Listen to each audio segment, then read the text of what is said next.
2 minutes de culture avec Annie sur Cristal FM. Et hop, je t'ai eu, t'es fait comme un rat, haha. Dites, pourquoi nous utilisons cette expression ? Ah oui, tiens, pourquoi on dit ça ?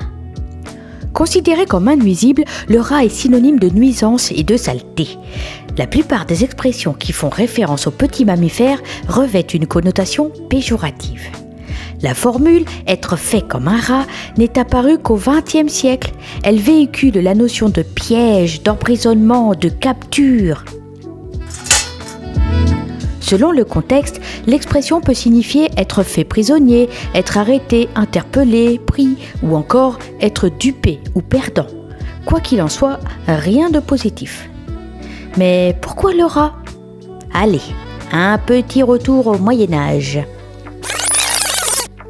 En plus de dévorer les récoltes, l'animal est porteur de parasites et vecteur de maladies telles que la peste, qui a décimé 30 à 50% de la population européenne.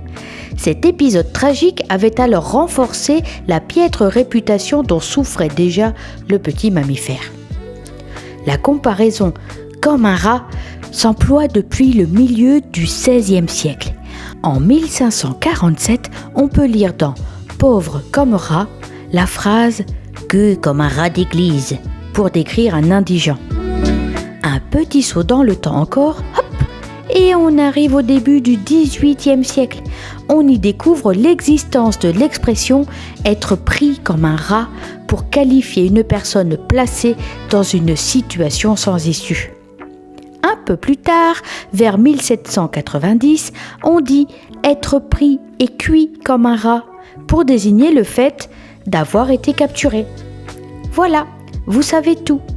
Et vous dormirez moins bête ce soir.